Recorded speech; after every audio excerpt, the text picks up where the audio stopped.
Tem filme que entretém, tem filme que emociona, e tem filme que parece estar contando uma história, mas por baixo da superfície está falando de algo muito maior. Porque às vezes o cinema esconde símbolos que muita gente assiste e simplesmente não percebe. Hoje você vai ver 3 filmes que carregam mensagens cristãs embutidas. Algumas são claras, outras são sutis, mas todas estão ali, na estrutura, nas cenas, nos personagens e até no destino de cada história. E o mais curioso é que nenhum desses filmes precisa dizer isso é sobre cristianismo, para transmitir temas como sacrifício, ressurreição, redenção, verdade, compaixão e salvação. Então fica até o final do vídeo, porque o último filme talvez seja o mais inesperado de todos. O primeiro filme da nossa lista é Matrix. E aqui a mensagem cristã não aparece como pregação, ela aparece como um símbolo. Neo não é só protagonista, ele é construído como uma figura messiânica. O nome dele já entrega isso. Neo, que é um anagrama de On, ou seja, o escolhido. E repara como a narrativa trata esse personagem. Existe uma profecia, existe um povo esperando libertação, existem pessoas que acreditam nele e outras que duvidam, existe uma missão, salvar a humanidade de um mundo falso. Isso já aproxima Neo de uma figura muito parecida com a de um Messias. Mas o Matrix vai além. A personagem Trinity carrega no próprio nome uma referência quase explícita à Trindade. Zion, o último refúgio humano, ecoa diretamente a ideia bíblica de Sião, o povo preservado em meio ao caos.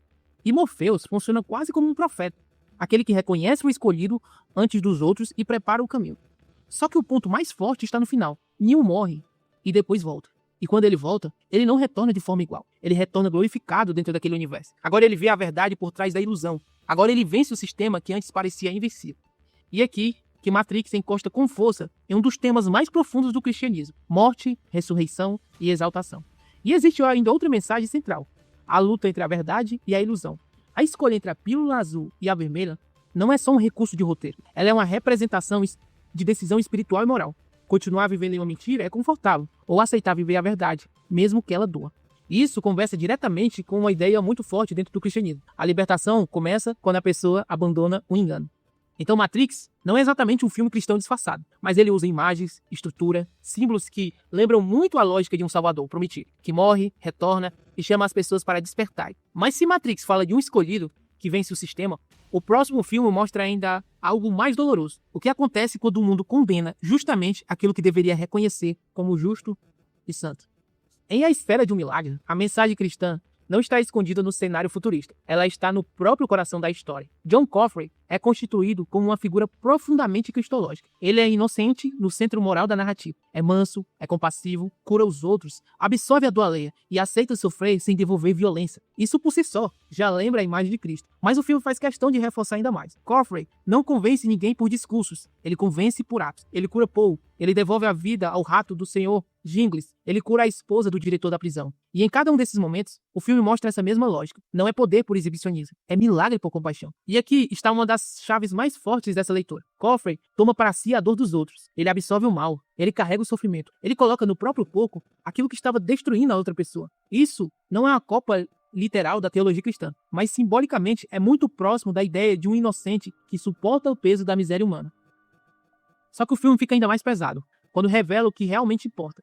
Mesmo diante de um milagre, o ser humano ainda pode escolher a injustiça. Paul descobre, Paul entende, Paul sabe que há algo sagrado em Coffey, e ainda assim ele não conseguiu impedir a execução. E é por isso que o corredor da morte nesse filme quase vira uma espécie de via dolorosa. Não é só o caminho de um condenado, é o caminho ritualizado de um inocente sendo levado ao sacrifício. E o mais forte é que Coffey poderia tentar fugir, mas não foge. Ele aceita a morte, não porque seja culpado, mas porque está cansado da crueldade do mundo. Como se o filme dissesse que a pureza, quando colocado diante da humanidade endurecida, acaba sendo esmagada por ela. E talvez seja a mensagem cristã mais brutal do filme. O mundo muitas vezes crucifica aquilo que deveria amar. E por isso a história não termina na execução. Ela continua na consciência de Paul, na culpa, no peso moral, na ideia de que testemunhar o sagrado e não salvá-lo deixa uma ferida que o tempo não apaga. Então, diferente de Matrix, que fala de libertação pela verdade, A Espera de um Milagre fala de algo ainda mais incômodo. O ser humano pode ficar diante do bem absoluto e mesmo assim escolher matá-lo.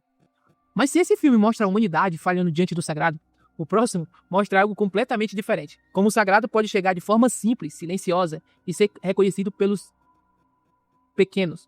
À primeira vista, ET parece só uma história sobre amizade, infância e fantasia. Mas quando você olha com mais atenção, o filme carrega uma estrutura simbólica, surpreendente, próximo do imaginário cristão. O ET vem de cima, entra no mundo ferido, se aproxima dos vulneráveis, faz pequenos atos de cura, é perseguido, enfraquece, morre, ressuscita e depois volta para o alto. Só essa sequência já é poderosa. Os milagres dele são discretos, não são grandiosos, são íntimos. Ele cura o corte de Elliot, ele revive a flor morta. Ele traz calor, ternura e sentido para uma casa marcada pela ausência e pela dor. Isso combina muito com a leitura cristã da graça, algo que não chega com violência, mas com presença, compaixão e restauração. Outro detalhe importante é quem reconhece ET primeiro. Não são os cientistas, não são as autoridades, não são os adultos, são as crianças. Isso parece carregar uma mensagem muito forte. O coração simples percebe aquilo que o olhar frio do controle não consegue enxergar. Enquanto isso, o sistema quer analisar, conter e classificar as crianças, querem acolher. Enquanto os adultos veem ameaça, os pequenos veem vida. Então vem a cena central. ET enfraquece, parece derrotado, morre e depois volta. E essa talvez seja a parte mais claramente simbólica do filme, porque a narrativa usa a própria estrutura de morte e retorno, como se estivesse dizendo que o amor não termina no colapso. Ele atravessa a morte e reaparece como esperança. E no fim, quando o ET sobe novamente aos céus, o símbolo fica ainda mais forte.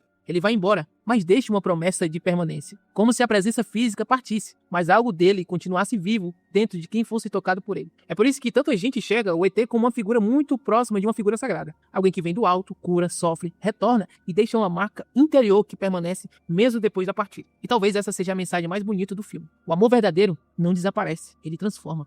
E quando você junta esses três filmes, fica claro que a mensagem cristã no cinema nem sempre aparece de forma explícita. Às vezes ela surge em um salvador que acorda a humanidade para a verdade. Às vezes em um inocente que carrega a dor dos outros e aceita o sacrifício. E às vezes é uma presença vinda do alto, que cura, morre, volta e deixa esperança. Matrix fala de despertar. A esfera de um milagre fala de compaixão e crucificação do inocente. O ET fala de amor, ressurreição e permanência. E talvez seja por isso que esses filmes continuam tão fortes até hoje. Porque por trás da ficção, do drama e da fantasia, eles também tocam em algo que o ser humano reconhece imediatamente, mesmo sem perceber. A necessidade de redenção. Porque no fim, os maiores filmes não são os que contam uma boa história. São os que fazem a gente se sentir que existe algo maior escondido dentro dela. Se você gostou desse vídeo, comenta aqui embaixo o que você achou dele. Você também conseguiu, através das mensagens, do enredo e da estrutura desses filmes, achar elementos cristãos? Comenta aqui embaixo. Se você gostou dessa análise e gostou desse vídeo, considere se inscrever no nosso canal. Aqui a gente tem vídeo toda semana. Se você gostou desse vídeo, curta esse vídeo para mostrar para o algoritmo que esse vídeo é um vídeo relevante. E se você quer acompanhar tudo do universo cinematográfico, desde filmes e séries, desde esses filmes e outros, o nosso link